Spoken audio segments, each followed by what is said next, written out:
body doesn't know the difference. It's reacting to try to keep you alive. So your heart rate gets risen, a function starts to shut down, just the essentials start to go. If you really study it on a biological level, it's your body doing what it's programmed to do. Meaning, listen, step aside. I'm going to take over, no thinking involved, and we're going to keep you alive.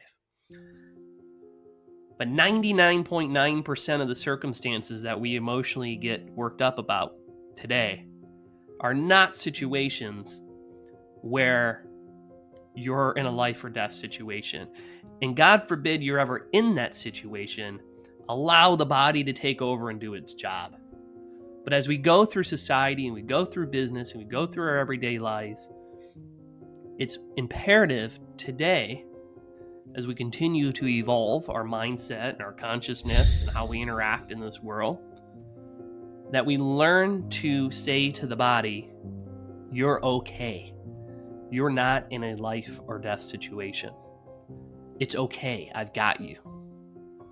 And this is the power of the mind, letting the mind lead instead of the biological reactions lead, letting the wise person inside of you lead. So seeing it for what it is. It's the biology. Your body is doing what it's designed to do. It's going to react. It's going to get fired up. But it's being able to pause for a moment and get control of that and have that higher self take over and say, it's okay, body. We're not fighting a lion. We're not fighting a tiger. We're not in a dangerous situation. And let logic and wisdom take over. Another powerful tool is meditation. So just sitting, meditating, calming the mind, allowing it to pass.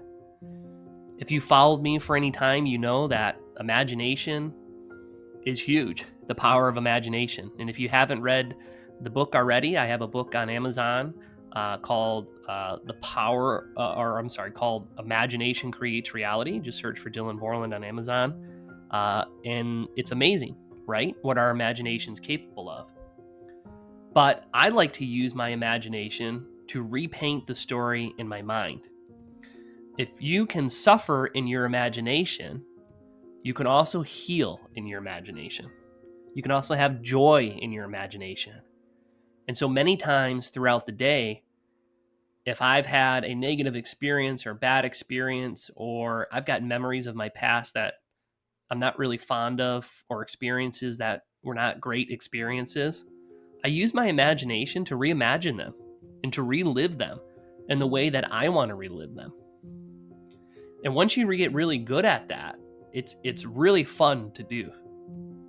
So imagine you just had an argument with your spouse or a friend or a family member, and you're not feeling good and you lay down and you go to bed. Well, in your mind, reimagine what had just transpired into a positive one. So there's endless ways you can do this. It's, I remember recently I had a backpacking trip a few years ago that wasn't a pleasant experience. I was not well prepared. The weather was not good. It just wasn't. But every time I think about that experience, it brought a negative emotion. I said, this was such a beautiful place to be. I don't want to continue to hold on to that negative emotion. Let me reimagine in my mind this backpacking experience as a positive one. The weather was good. I was smiling. I was having the time of my life, which I was, by the way. But, just using these situations at any point in time, you can go back, close your eyes, and use the power of your imagination to repaint the story. And it's a powerful tool. Another powerful tool is forgiveness and gratitude. I literally have tattooed on my arm the word gratitude. Gratitude is one of the most powerful things you can possibly do to change your emotional state.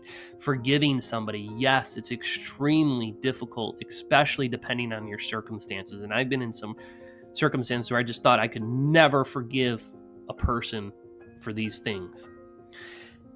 But you're only hurting yourself. It's like clinging onto a rope that's covered in glass shards.